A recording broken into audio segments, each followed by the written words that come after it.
Welcome to the podcast, Entrepreneur Perspectives, building and protecting your business one podcast at a time, a CASSource family production.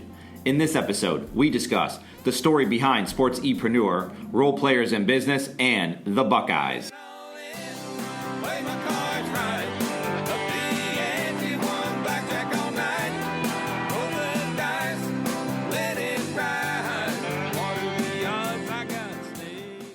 This episode is a guest appearance I had on the Gametime Guru podcast. The Gametime Guru podcast, hosted by Shane Larson, is a show where Shane discusses topics on and off the field.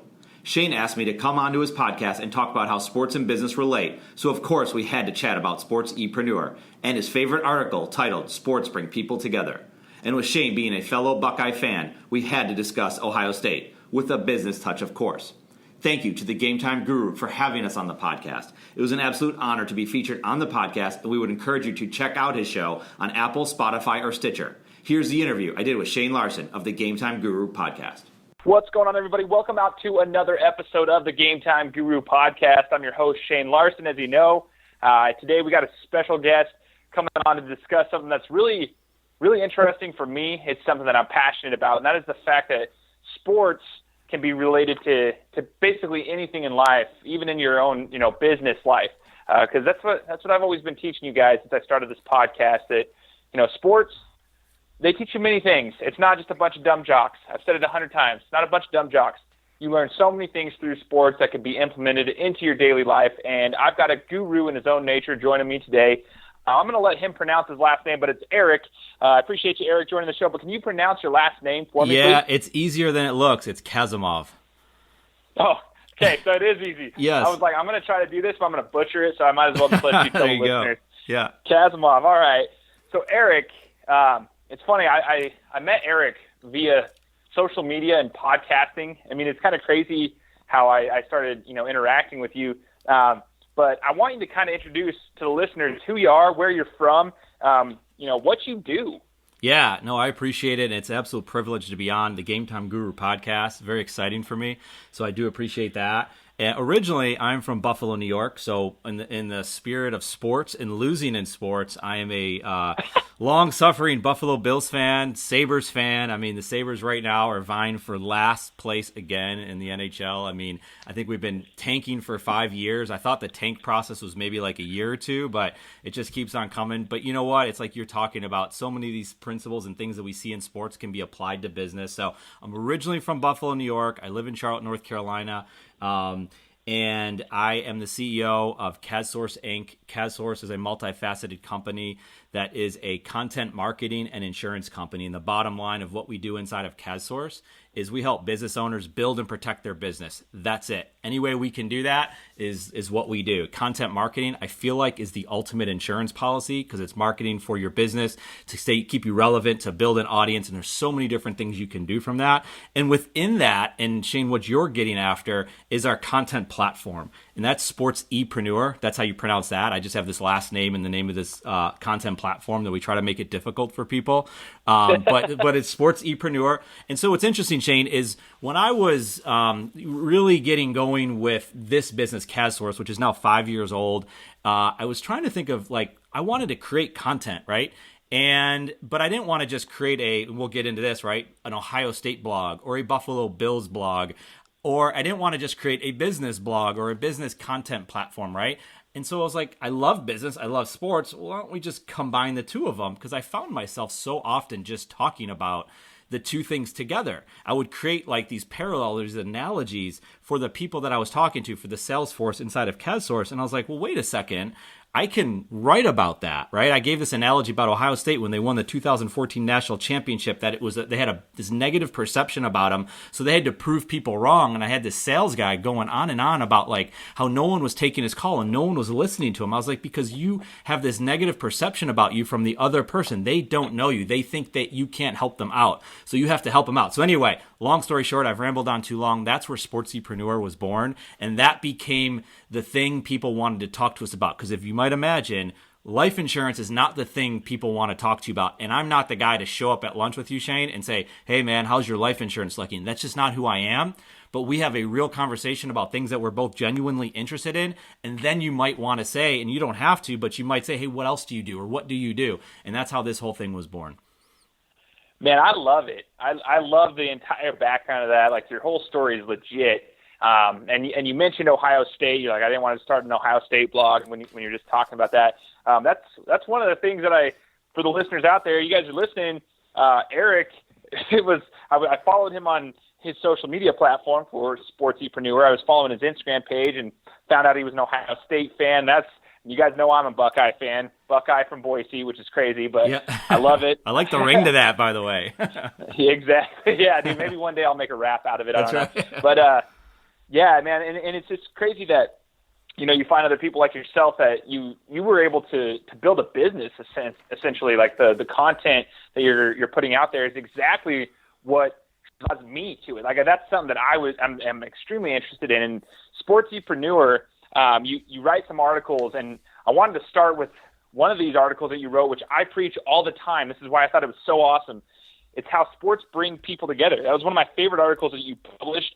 And I want to talk to you about that, Eric. I want you to explain for me and explain for the listeners what made you want to even write about how sports bring people together. Oh, man. You know what? It's deep because you talk about Ohio State and people are like, well, you didn't go to Ohio State. You're from Buffalo. I actually went to the College of Charleston, who was in the NCAA tournament. It was pretty awesome for us. Lost in the first round, should have won. But anyway, I can go on, just like you, Shane, we can go on tangents with sports. But going back to Ohio State, my parents met at Ohio State back in the late 60s, right? And so it was born. When I was born, my dad said to me, basically, you can go to any college you want and we'll help you out. But if you go to Michigan, you're done. You're on your own. So it was like, oh, wow, I better be a fan. And when in my younger years, I was always an Ohio State fan, but I was kind of like a rebellion, right? Because I'm an entrepreneur and I'm thinking my own ways. I want to do things my own ways. But anyway, Ohio State was so big for me growing up in my house. And because that's what we did. That's what my parents rooted for. And everything was about it. I was living also in Buffalo, New York. So Buffalo was so big. And Buffalo is this community where the Bills and the Sabres, it just means something more to the city than you really can explain, right? You probably have that in Boise. And, I come to Charlotte, and there's nothing against the Carolina Panthers or the Charlotte Hornets, or if you go to Raleigh, the Carolina Hurricanes, right? They're good organizations, and they run well, and they've got more success recently than any team in Buffalo. But there's something that's just bigger about it for some of these other areas of the country. And so anyway, sports has just got that deeper meaning to me. And so what happened was the sports blog, SportsEpreneur, was going on, and we took a trip. I took my son to an Ohio State Rutgers game. And this is when kind of the idea hit me. And I always thought about it before. And so we went to see Ohio State Rutgers. Ohio State, I think, was favored by 40-something points. My parents were in Buffalo at the time. They drove down and they met us. So the four of us met for the Ohio State Rutgers game, right? There was zero doubt who was going to win the game. There was no there was nothing to worry about. But we just had this great weekend together. My son got to experience the atmosphere, Shane, and you were there for the Oklahoma game this year, right? The atmosphere at Ohio State game, no matter what level you're going for, is just off the charts. But more than anything else, it brought us all together. It was the rallying cry to bring us to Columbus, Ohio, to go watch a football game, right? And we like to say sports matter because they don't matter. There's so many negative things. There's so many other things going on in our world, stresses, and even positive things, but that just take us away from what we should focus on: family, friendship, good things that are going on in life, just being with one another, right? Having conversations, communicating. And so that's what this was all about, is sports bringing us together. It was this, and only in this event could have done this type of thing, right? There's other things. My mom's an artist, for example. We could all have gone to an art show, and I think I even said that in the article, and that's fun to do too. But there's so much that goes on. It's not just the 3.5 hours you're at the football game. It's the before, it's the after. It's the entire weekend that brought everybody together. And then I put another analogy in it because I talked about Charlotte and I kind of threw it under the bus a little bit. But the Carolina Panthers a few years ago were in the Super Bowl, right? And they lost to the Denver Broncos. But it was kind of amazing to watch this city of Charlotte, where you have transplants from all over the country, right, come together as one for the Carolina Panthers. And people like us, we're not big Panther fans, but everyone's wearing their gear. They're talking about, are you excited for the game? Schools are getting together. People are doing dances in the street. There's just this whole rallying cry with the city. where a sports team, the success of a sports team brought everyone together. Now, we can call them bandwagon fans, and a lot of people are, and Shane, you and I can talk about that some more, right?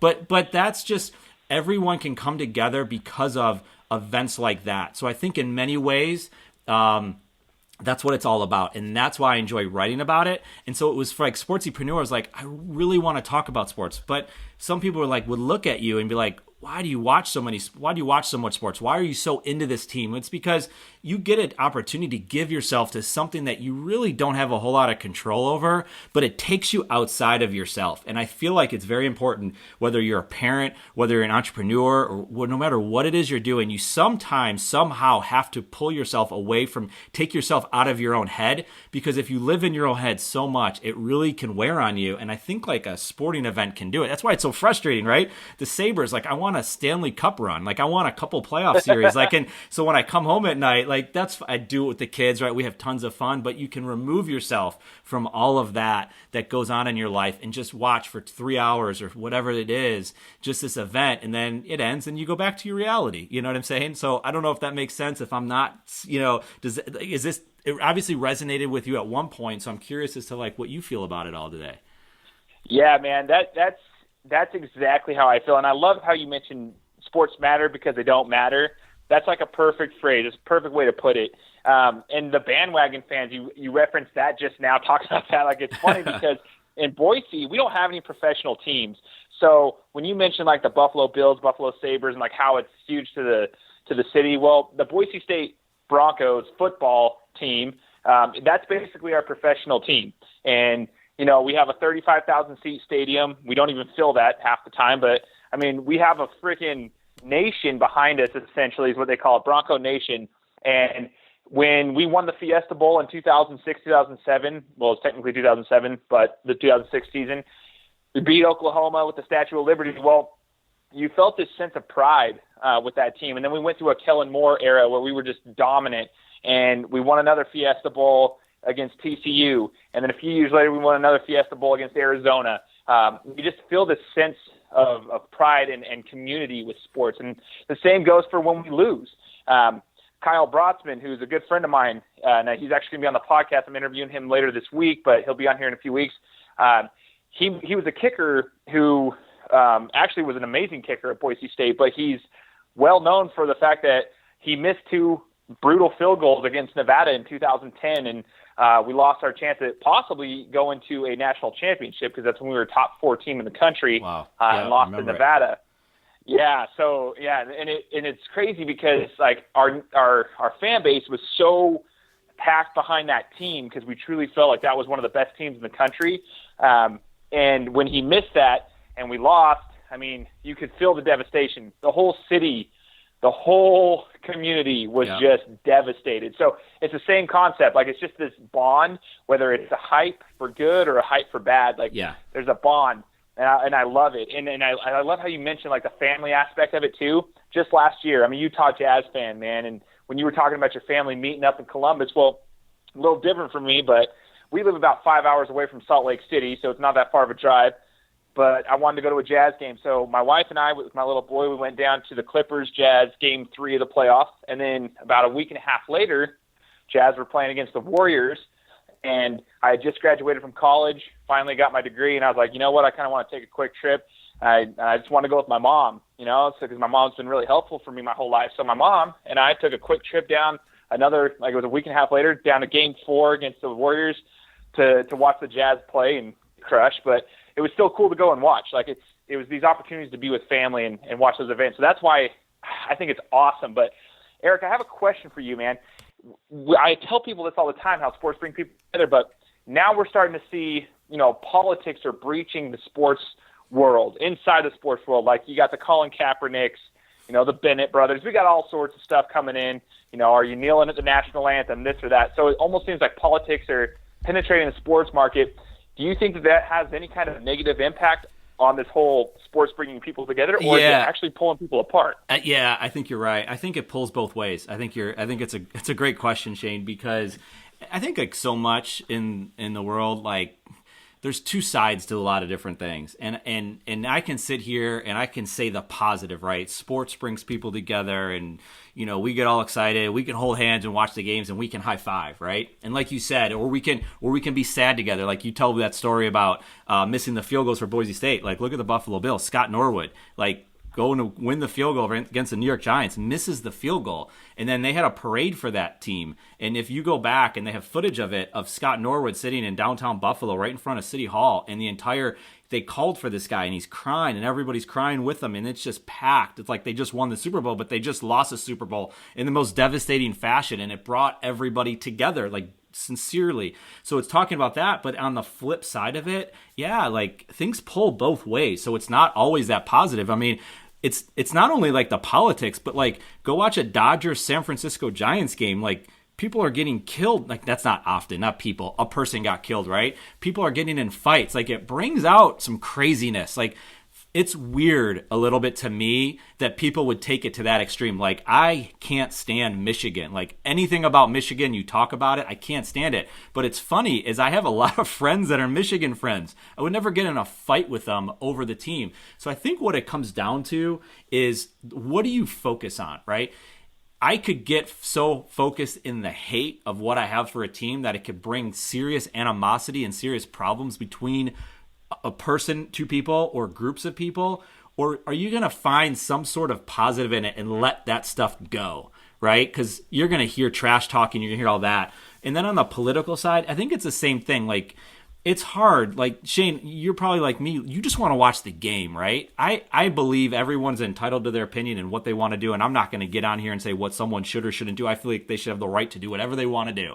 And then people should have the right to say what they want to say about what that other person did. So it's really tough, but it's like, I'm not going to focus on it, but I think a lot of people are going to say, I don't want to focus on the game. I want to focus on the negative, and I want to argue with you about it. I want to get in a fight with you about it. But there's no two ways about it. Like you just said, Shane, it pulls people apart. So yes, on the one side, brings them together. On the other side, it pulls them apart. I don't know what you do with it. I think it's tough. I think it's just a lot of things are divided. And I think it's more now to be divided than it has been in the past. But I think that isn't because things in the world are changing or who people are. It's more about social media, right? Because it's so easy for me to put an opinion on Twitter and you to go on the opposite end of that, and we can get in an argument, and then more and more people are doing it. So it's happening in thousands. It's not just me and you sitting in a bar arguing, if that makes sense. Exactly. No, the social media aspect of it totally blows it out of proportion. It's one thing to have a couple people talking about it, and then you have another thing when the whole world's talking about it because somebody chimes in on a Twitter feed or a Facebook post or whatever it may be, and all of a sudden you got these keyboard warriors going out and it just blows into something it shouldn't be. I'm with you though, Eric. I think that sports do definitely still bring people together. Obviously, we just gave our examples for that, and I'm a big believer in supporting sports and everything they bring. But yeah, it depends on the people. You're going to see.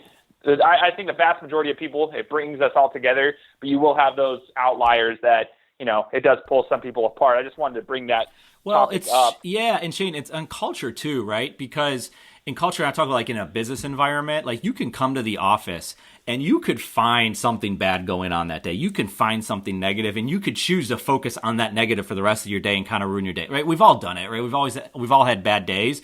But if you choose to focus on the negative thing that's happening or the big story or the hot topic that's really kind of not relevant to what's actually happening in front of you, like the game, that's going to take you off track. And I think that's what happens quite a bit is people can focus on the negative thing. So bringing sports and business together, I think there's a parallel there. It's a little bit different, right? Because I get it. Politics is way more heated and religion and all these different things that's going on. But I think that's it. I think it's what do you choose to focus on?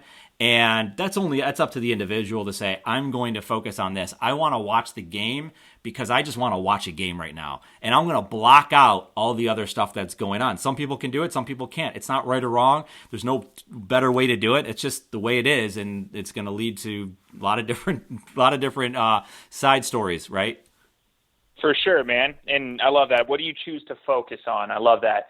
Now, moving forward to a different article that you wrote, this is something, I want to talk about this because, again, SportsEpreneur is something I love. I love these articles that you're bringing out, the content that you post on your social media platforms, because I can relate. Now, this is for someone like myself who, I grew up playing basketball and football my entire life. And for basketball, I'll be completely honest, I came off the bench when I played varsity, but I was a role player essentially. My job was to come out and shoot threes. That was what I was supposed to do. Come out, shoot threes, play my 2 quarters a game, and be done with it. And I'm not going to say like I was the best, but I literally, for my senior year in high school, we're talking about 12 years ago, I led our conference, our division in our conference in 3-point percentage. I shot 47% from the 3-point line, so it's not like I didn't play. I came out and I did my job. I was pretty efficient, but it's not like I was the best player and I got all these, Division I scholarships or anything either. But I was a role player, and I had my role, and I was successful. And you wrote an article about role players and how they are important. They still have their role, whether you're in sports or in a profession. And I love that. I want to discuss some of the role players in like professional sports right now. I mean, I've thought about, Ray Allen. He was a 3-point shooter. I wasn't even close to Ray Allen, but it just kind of relates to me in my situation. Andre Iguodala with the Warriors. He was kind of, we all know he's not in his prime, but he came over to the Warriors and he had his job. He came in there to do his job, and that was to play defense, get some buckets, but he'd come out there and guard LeBron, make it tough for LeBron, and try to win championships, which he had a major part in that for a couple of their championship runs. And you saw what happened when the Cavs came back in that 1 deficit. Andre Iguodala had a hurt back. If everybody looks back and looks at that, like that had a major impact on the game because Iggy, although was a role player, was a very big piece to their success. So I want you to talk about some of the role players in professional sports that you know of that we can relate to business as well, as far as role players being important. Absolutely. It's funny too, a little context on the role players article. So John Priori, who you've talked to, I think in the past, John is building himself in our business. And we talked a lot about role players because he started to see where he was the role player and was having to hand it off. And he really learned from it. I said, you should write about it. He actually wrote the article with us and created that article. What's funny on the younger side, he included the Chicago Bulls. And growing up, I don't talk about it anymore. I was a huge Chicago Bulls fan. I promise I was a big Chicago Bulls fan before they were ever good, right? I don't talk about it a lot, but it's funny. My friends would know this. But he used Scottie Pippen and Dennis Rodman as the role players. I don't really consider those guys role players, but if we're going to look at it, right, Jordan was the elite player and Pippen and Rodman were just like a step below that. So I guess in a way they could be role players, but I want to paint that picture and certainly give John credit on that one as well, because he realized it in business what a role player is. But when you ask that question, there's a bunch of guys that come to mind, but one guy in particular that comes to mind is Big Shot Bob, Robert Horry. I can't think of probably a better role player than him. He's a good player. Like all these guys you mentioned were all really good players. Like Iguodala has been an all-star. Like he's a really good player, but you're absolutely right on him. Like he's probably today one of the most, or has been over the last few years, one of the biggest Iggy. But Big Shot Bob was one that came to mind. Like how many big 3-pointers did that guy hit? It was crazy. Another one for the Spurs, not today, but not that far ago, was Bruce Bowen, right? The guy couldn't really score. He could shoot, could defend, right? His thing was defense, and he would just lock you down and just frustrate the opponent. Another guy in the Spurs, Patty Mills, has been huge for them, I think. Like, in some playoff series in the past, he's done well. I think like this year, Shane, one that stands out, and I think he's a really good player, and I think he's always been, is Eric Gordon for the Houston Rockets. Is pretty. They have so many good players on the Rockets right now, but I think Gordon's one of the top role players in the NBA right now. Man, you just brought up some really big names, and I'm going to go back on the Chicago Bulls. I hate the Chicago Bulls because I'm a Jazz fan. Michael pushed off. We know that. That's just part of it. So we won the finals that year. We totally understand. But here's the deal. Like when I look back on that team, when I think of a role player on that team, I'm thinking more of the Tony Kukoc and the Steve Kerr. Yeah, that's where I would say, it's funny because as we were talking, I wrote John Paxson, Steve Kerr, B.J. Armstrong going back, and Ron Harper. Like, and then you could go Bill Wennington, Will Perdue. Like, they're all role players. Like, every one of those guys filled a spot on that team. And you're right. Like, the Pippen and Rodmans weren't there, but they had so many. They probably had the epitome of what a role player should be like, where they did exactly. They had to do it because the guys that didn't play that role on that Chicago Bulls team for the 6 years or even years before it, they didn't last on that team. They wouldn't be on the team if they couldn't. Cliff Livingston, like there's guys all over. We could just go down a list, right? Scott Williams, if they didn't play the role, they weren't on the team because Jordan would just wear them out so much they wouldn't want to be on the team. And so that was an extreme leadership, true. Right? But you're absolutely right. And there's certain guys. I mean, the guy you mentioned, Iggy. Draymond Green, he's an all-star. I get it. But he's not, I think when we look at it, like if he was the superstar on the team, he's not, I don't think they're winning the championship. Yeah, he's one of the big three. I get it. But he's not Steph, Clay, or KD, right? So, I mean, I think he could even fit that. And it's not a knock on him. It's not a knock on it. If you, like you said, man, you're shooting 47% from three. Like, that's impressive. That's good. That's important. Your team's not going to do as well. So the role players are huge parts of it. It's not a knock on their success. Well, this is what I want to talk about then too. Like, so you mentioned it's not a knock on their success. They have their role. They're a big piece to whatever the success their organization is. Now, going into the work field, how does somebody like myself, like I'm going to use myself as an example, who was basically a role player. I wasn't the main guy, the leader of the team. I was a role player going up through high school and stuff. But if there's other people like me, now they're going into the job force. How do the role players that have, they've been in, they're not used to being leaders. They're used to having their role. How do they fit into businesses, and how can they have the confidence to go forward and know that they do have a spot in a business to be, help that company be successful? Well, I think it's a two-way street. So I think the leadership of that organization has to be willing to accept that person, right? So we talked about Jordan before. If he's not willing to accept that person or that player on the team, it's not going to work out. That player's not going to last, and it's not going to happen. But like moving on from the Bulls here a little bit, it's a two-way street. So the leader has to be willing. So when we bring John on, so I can give you like this example. If we brought John on and said, hey, John, we just want you to go get our coffee.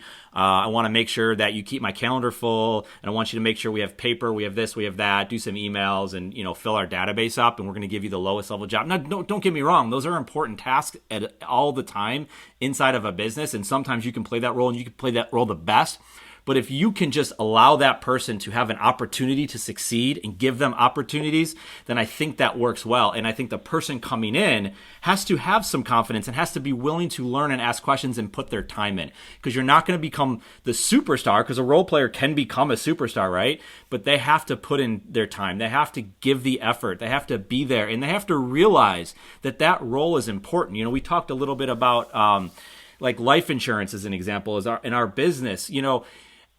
Not whether a superstar or role player, but it's like, what is the role that you played in that process? And so when you tell like, hey, you're the person ordering the exam, you're moving that person one step closer to getting coverage for that family. So if anything were to happen to them, now they have that coverage. Now it's an extreme look at it, right? But you played a role in that process. So you have to be willing to accept that role is important in the business. And if you take it like that and you have a positive look at the work you do on a daily basis, again, it's what you choose to focus on, then I think you can have confidence in what you're doing and then you can build up from there.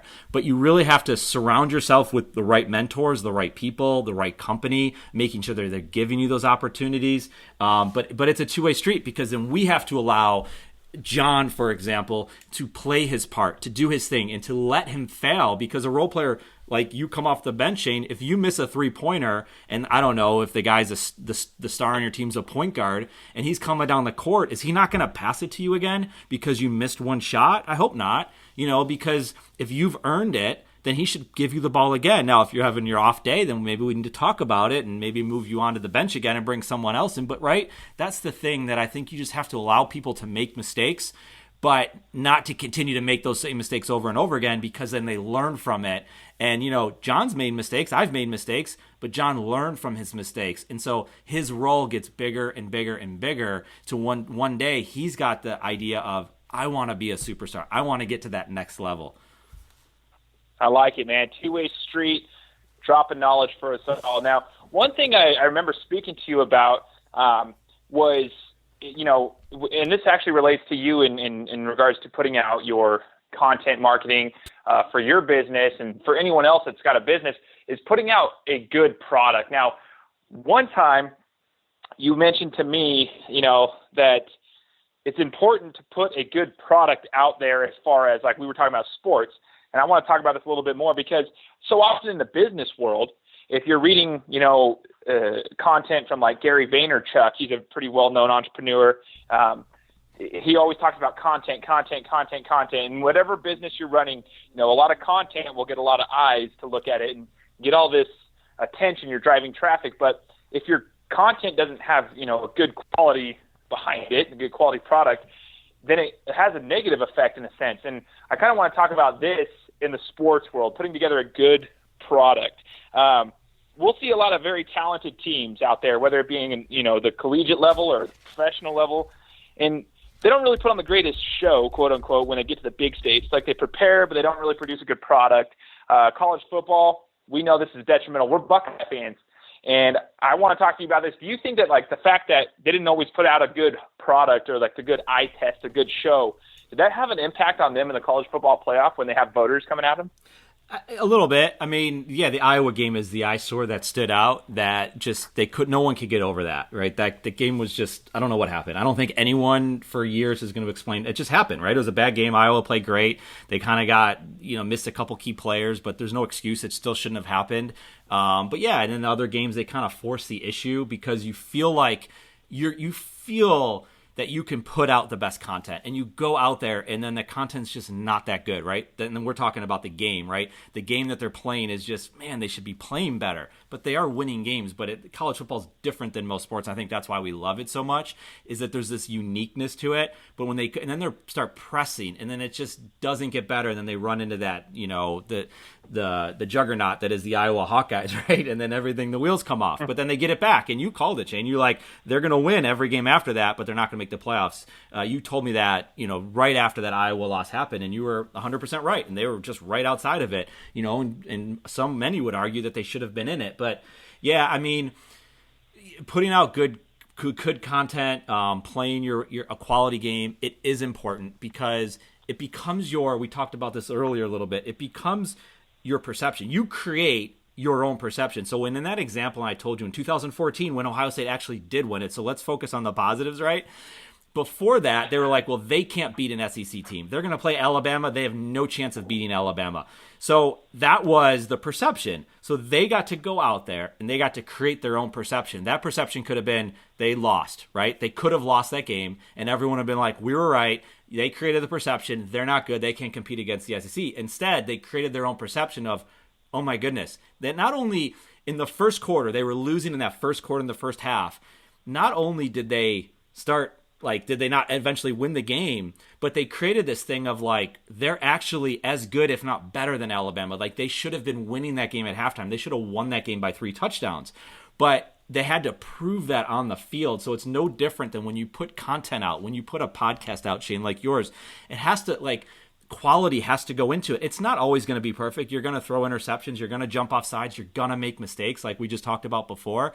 But you have to put out good content. It's like when you create a blog, you have to have an editor. It's like Gary Vaynerchuk. You brought him up before. He talks about all the time. He said he can't put 2 sentences together, but he has ghostwriters. He has editors. He knows his limitations. So he says, I'm going to bring in people that are going to make me better writers. I feel like we have good writers and I'm a good writer, but at the same point, we have editors because the editors can make you better. So it's important to, when you create content and you put it out there, you have to have edited content. It has to just stay consistent with it. So yeah, I think the College Football Playoff Committee is absolutely watching, and in the college football world, yeah, the eyes are on them. But you can overcome hiccups, you can overcome mistakes, but not the Iowa mistake, not losing whatever they lost by. I couldn't even watch the end of it because I didn't know what was going on. That was brutal. But like you said, let's focus on the positive there. The 2014 championship run. Something that comes to mind with that specific run, and you brought it up, was like, yeah, there's going to be hiccups, and there was a hiccup. Like you said, in the Alabama game, we're coming in there with a third-string quarterback. We didn't even really know what was going to happen, and we were getting smoked at the beginning of that game. I actually just watched the replay of that 2 weeks ago, and I hadn't watched the whole game for quite a while, and we were getting beat. Like, we had a lot of missed opportunities in the first quarter. Yep. Like, the settling first half, for field goals, right? Yeah, exactly. Like, and I remember like watching that game when it was live, and I'm like, we're not going to be able to stick with these guys. Like, if we keep going into field goals instead of touchdowns, we march down the field, get a field goal, and we were exchanging touchdowns for field goals, and it was bad. the thing is, there was a hiccup there, but like you said, Ohio State had, they put in the preparation, they knew what they were capable of doing, and then all of a sudden it was like they flipped. And maybe a little bit of, luck kind of come through with it, but if you prepared well, I don't believe that it's luck. I believe it's just destiny. And they scored a touchdown right at the end of the half that was a very big gamble to kind of pull it in. And then it just started rolling. And you could see Alabama, like you said, Alabama was scared. Like they were kind of like, we're better than this team, and we should actually be beating them by more. And you could kind of tell the fans knew it, and the team on the field knew it. And it was kind of cool to see. And I think it's the same with any business. Like if you're going up to give a presentation for something and you might start stumbling, well, if you've prepared well and you know what you're capable of doing, your habits will will start to click, and things will go okay. But you do have to put in the time and effort and put in a good quality product. That's how you'll make sales. That's how you'll get eyes and traffic driving to your business. When you're putting out blog content or any kind of social media content, you have to put out a good quality product, but it's okay to have hiccups here and there, because as long as you put in the preparation, I believe that everything will come through the way it's supposed to. Now, see it, Shane, too, because like in that first half, if you listen to the coaches talk after the game, on both sides, they knew what was going on. Ohio State knew they were in the game. They were down, I think it was 21-6, but they knew that they were winning that game. Like they were not on the scoreboard, right? They're getting crushed there, but they knew they had done the right things. And if they kept going with it, right? Because you said sales, if you stick with that, it will work out, right? Maybe it won't, but it should work out. So you keep going. The law of averages are going to work out, that things are going to work for you. Alabama on the other side was worried. They had a lead, a 15-point lead, but they were nervous because they couldn't stop them. So they had to rely on something else happening, like Ohio State making a mistake, to allow them to continue to build upon that lead. And in sales, that's what it is. I've seen too many salespeople give up because they didn't get a couple deals. It didn't work out for them, because guess what? They're going to say no to you. It's not going to happen overnight. Like, it is relentless pursuit of what you're going after. If you're in sales and you're working 9 to 5, good luck, right? You got to wake up early. You got to work late. Like, we're recording this podcast. It's 8:40 at night, Shane. Like, you're working nonstop. You have the side hustle going. You have all these different things happening, and no different over here. Like, we're making it happen, but I think we both like what we're doing. And you get into that situation, if you get on a podcast that you're recording, Shane, and you don't feel like you're doing well, you're doing it right. It just might not be coming out great. And if you just keep going, then you'll start hitting your stride, and it's going to work out for you. I'm glad you brought up the podcasting, because just like literally today I reached a milestone. And so I'm glad that I'm talking to you about this. I just talked to a buddy. I work for an internet marketing company. ClickFunnels is the name of the company. Our CEO is one of the better salesmen, and I would say in the entire country, to be honest with you. He's awesome at internet marketing, and I've learned so much since I've started working here. And one of those things was persistence. Like, you've got to be able to keep going. And I was just talking about my podcast. When I first launched it in January of 2017, obviously I didn't know the marketing tools. I didn't know how to push myself on social media. And I'll publish some content here and there, like little, posts on social media, and they barely get, 15, 20 likes. And I'm always, sitting there like, okay, no one's even looking at my stuff. But what I did is I was usually getting about 200 downloads of my podcast every month, and I publish every Friday. And I was like, you know what? Like, it's not going to work. Like, this isn't doing anything for me. But I kept going. And it was over about a 10-month span that I was getting about 200 to 400 downloads a month. And then in October, I got the right guest on. They shared the content, and it started getting a little bit more.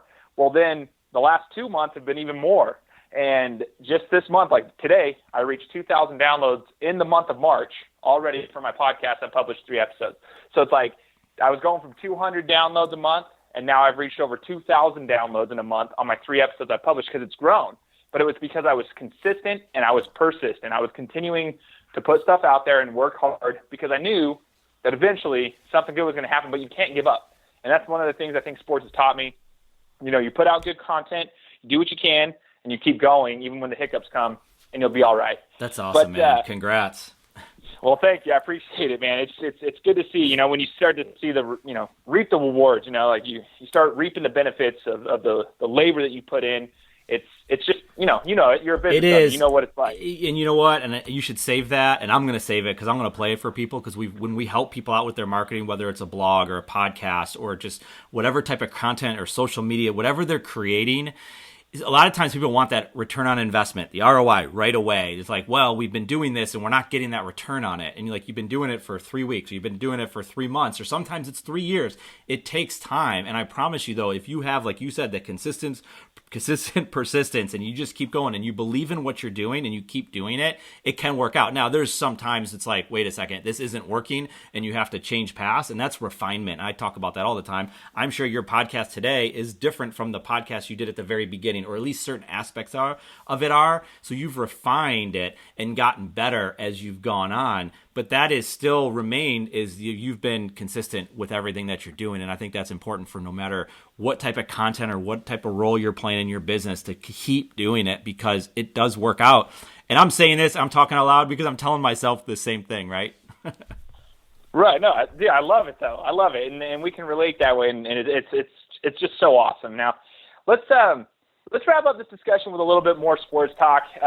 For anybody who hates the Buckeyes, I got a lot of Buckeye haters, a lot of close friends here that hate them, and so they probably don't want to hear any of this. But I got a lot of friends as well that love the Buckeyes. So this is for all the Buckeye fans out there. Let's finish with some discussion on them.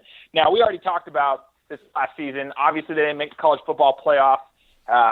But I want your thought there, because you and I kind of differed a little bit when it came to our opinions on whether or not we would have been able to even compete in the college football playoff. Whereas something that you said on Twitter one day was, that we could have competed with Clemson. We were better than Clemson, and you had mentioned something like that.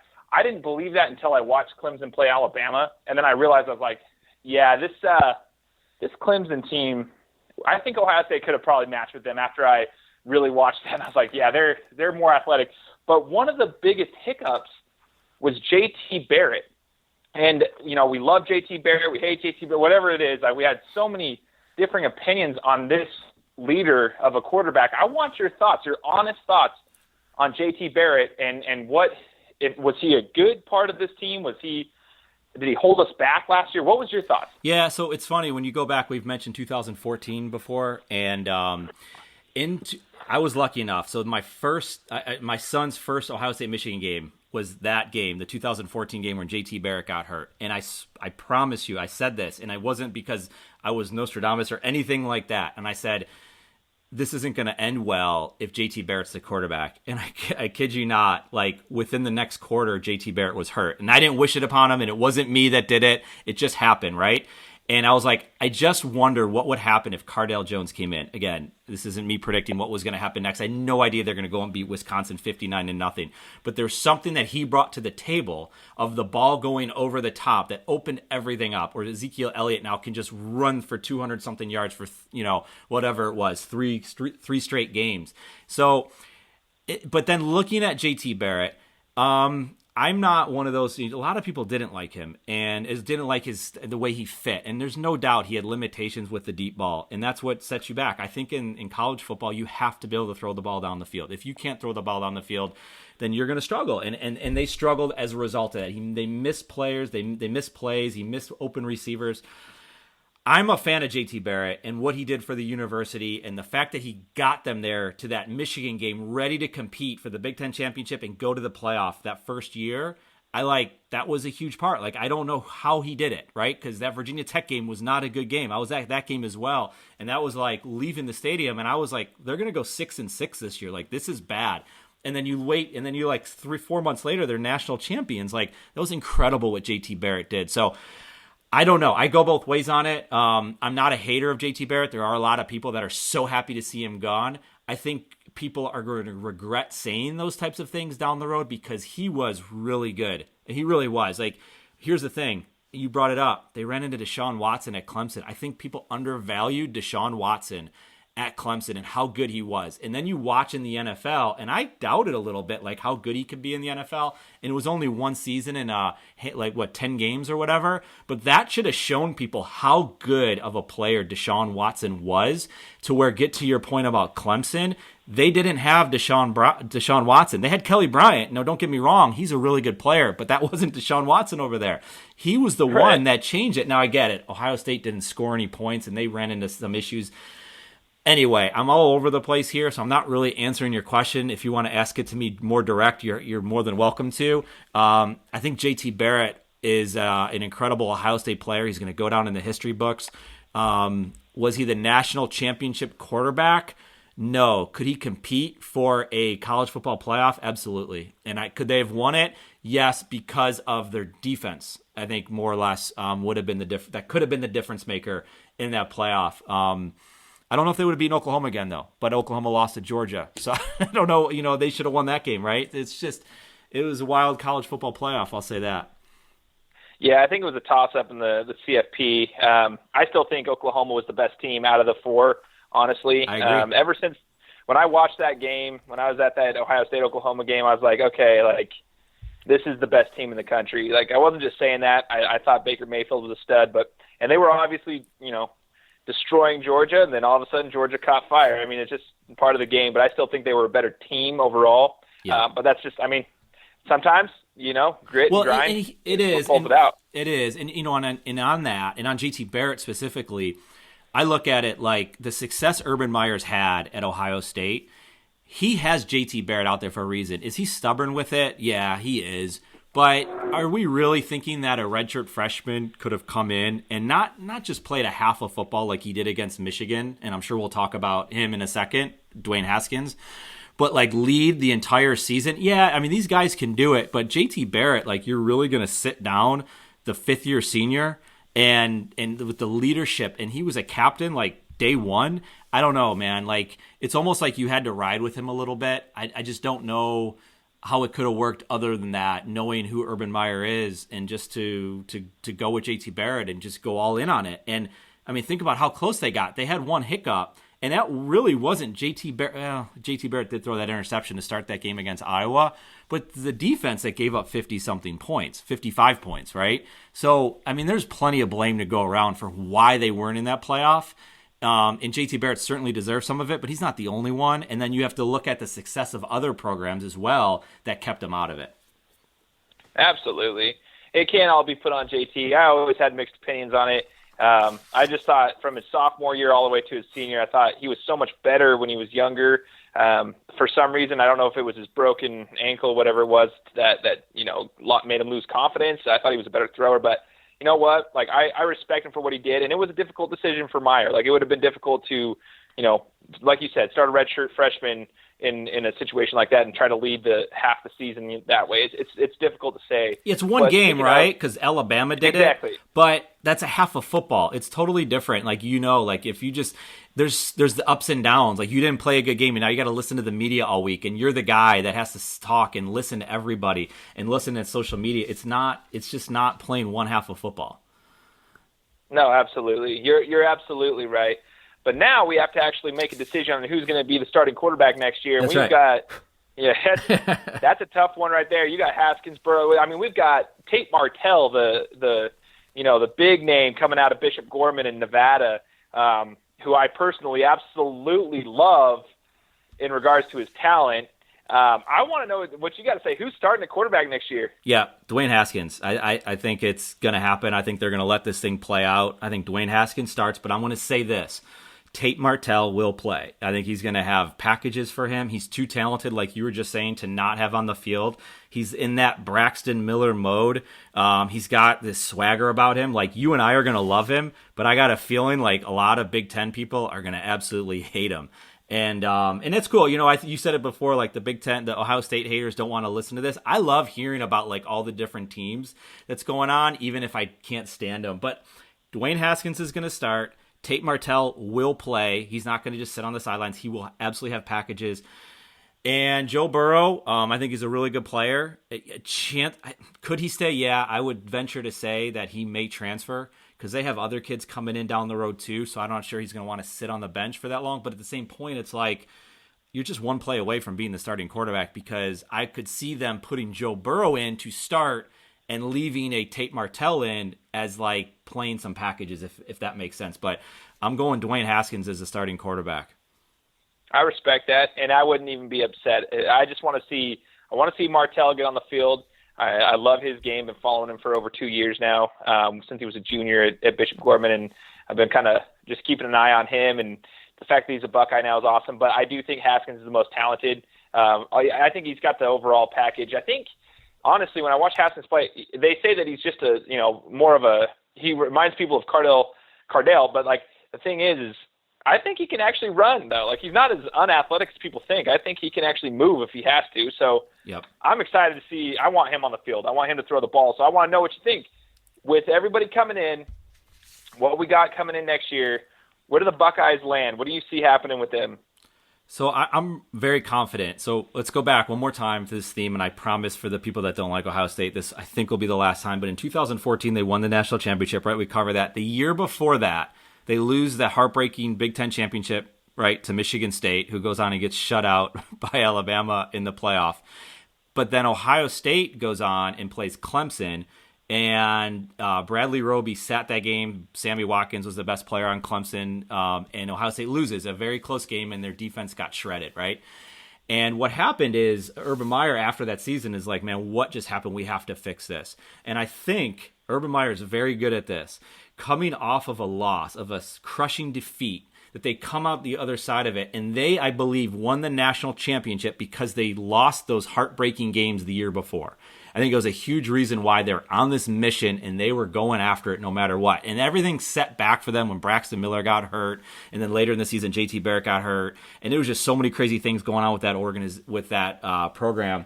But I believe what they did that year that they haven't done in the years since that, which is very frustrating to me because they are 99% of the time the most talented team on the field, is they became the aggressors. Like you talked about that play that they ran at the end of half versus Alabama. They had run variations of that play all season where they were running that reverse. They never threw it out of that. So they set it up for that one time to then make that play in a moment that was so big, and it worked out for them because they were pressing the gas. They went after it. They didn't care. If something didn't go their way, they would just get back after it and be the aggressor and go and throw the ball. Like, I don't know if you remember late in the game when they have the big lead, they threw a ball deep and it was incomplete, and it was like, oh my goodness, they just gave Alabama another opportunity, which they ended up coming down the field. But I loved it because it was like they were playing the aggressor of these games and they didn't care. They had this reckless mentality about them. And so to answer your question, I believe they're going to come out this year because they're going to have, no matter who the quarterback is, I said it's going to be Haskins, but no matter who it is, they're going to be the aggressor. They're going to throw the ball. They're going to go after it. They're going to have two of the best defensive ends in the country, right? In Chase Young and Nick Bosa. They're going to go after it. They're going to be the aggressor. And I'm going to say it right now, and this is not, I don't do this every year. I promise you this is not my style because there are some really good teams that are coming back. Georgia's going to be good. Alabama's going to be good. I think Ohio State's going to win the national championship this year. And again, that's not me just being some homer fan, but I think they have the talent that is, it's similar, maybe not in certain areas, maybe not as good, but in other areas it's probably better than that 2014 and even the 2015 team, that if they play the aggressive style that I know they can play, then I think they're going to be good. If we see Urban Meyer kind of reeling it back in and getting that very nervous look on the sidelines, that's when you're going to know I'm wrong. But I do believe that they're going to play the aggressor, and they're going to come out and they're going to be really good this year. And I think they have a schedule that sets up well because they have a tough schedule, so they can even afford a regular season loss, still in the Big Ten and get into the playoff and have that mentality of, it didn't happen for us last year, let's go get it this year. I like that. I believe it is too. I think they've got the personnel to be a national championship team. It will come down to quarterback play. Essentially, that's what the question mark is for me, because neither of these guys have actually had to lead the team for a full season. So that's going to be the question mark for me. But as soon as they get that rhythm going, I think Urban Meyer is a great coach. I think it's about time. I mean, we got to get it rolling fast. So I'm excited to see them. I really am. I'm excited to see what they bring to the table. I'm just hoping that they have all this talent, these 5-star athletes across the board, and I hope they can put the product on the field that we know they can put out there. So that's going to come with them, pressing the gas. Man, I'm just jacked to see it. Go Bucks. And Eric, I appreciate you joining me today, man. I'm going to have you talk a little bit before we sign off here. We didn't even mention this about your podcast. That's one of your content platforms, and I want to know where we can find you and what your podcast is about. Yeah, so it's called Entrepreneur Perspectives, and what we like to do is we bring on other entrepreneurs. Shane was a a guest on our podcast some months ago, I believe. And so we like to bring on entrepreneurs of all levels, right? People in the side hustle, people who have been in business for a long time, younger people just getting going. We like to talk as well about giving our own ideas about just different things that can help your business. I said it before. In what we do at CASSource and in SportsEpreneur as a content platform within that, Entrepreneur Perspectives is a podcast that's a part of that as well, is we like to help build and protect businesses. And what we say on the podcast is we do that one podcast at a time. We do it one blog post at a time. We do it one conversation, one meeting at a time. It's all those things, right? We are not trying to get thousands of people to all of a sudden overnight do business with us, right? We are trying to help individual businesses, individual people, one thing at a time. And that's what Entrepreneur Perspectives is all about. It's pretty awesome, right, Shane? It's awesome to watch your podcast going on. And I heard a stat is that the average podcast show lasts 7 episodes. We just released our 37th episode. So we've blown past that. You've clearly blown past it. It's a lot of fun. When I was building my business over 5 years ago, and before that, I really started getting into podcasting, or listening to podcasts and listening to books on tape, like Audible, not on tape anymore, right? And I just believe audio is just this incredible thing because I can drive my kid to a soccer practice, and while he's at soccer practice, I can listen to a podcast, and I can listen to it at 2 times speed or 1.5 times speed. People think I'm crazy, but I'll listen to an hour podcast in 30 minutes because it's all about time. We just don't have all the time in the world, so we have to get through it. So anyway, that's the podcast, Entrepreneur Perspectives. There's a little bit too much information about it, but it's on iTunes. It's on Stitcher. We actually just got it on Spotify now. Shane, I think you would actually, I think your podcast is on Spotify. We might have even asked you about how you got that. So we're on Spotify, but just search Entrepreneur Perspectives. It'll come up. And if you have any entrepreneurs that are listening to this and want to be featured on a podcast, we'd love to learn more about you and maybe share your story on our podcast. But I appreciate you bringing that up and letting us talk about it. Yeah, for sure. And all the listeners here, you guys can find it in the description. There's going to be a link to it. But yeah, you can find them on every platform. And if you guys want to, reach out to me, or you can reach out to Eric directly. Follow him. Go follow SportsEpreneur. Go make sure you subscribe to Entrepreneur Perspectives. Follow them on Instagram. Follow them on Twitter. And follow them everywhere you're at, because Eric's got a lot of good content that he's pushing out there, and he's helping entrepreneurs at all levels, like you said. So check it out. Again, Eric, I appreciate you joining the show with me today, and go Bucks, right? Go Bucks, Shane. It was an honor to be on it. Thank you so much. I really appreciate it. Yeah, for sure. And for all you guys out there that are listening, we'll talk to you next week. Shane, it was absolutely awesome being on your podcast. Anytime we are given an opportunity to chat with entrepreneurs like Shane of the Gametime Guru podcast, we are grateful. And for that, Shane, thank you. For any individual looking for a new podcast to listen to, I would encourage you to check out the Gametime Guru. If you have questions, feel free to reach out to me directly. You can contact me on Twitter at Eric_Kaz, or with the same name on Instagram, or you can find us at CASSource.com with links to us on the different social networks. Thank you for listening to our CASSource podcast, Entrepreneur Perspectives, building and protecting your business one podcast at a time. Until next time, we're out of here.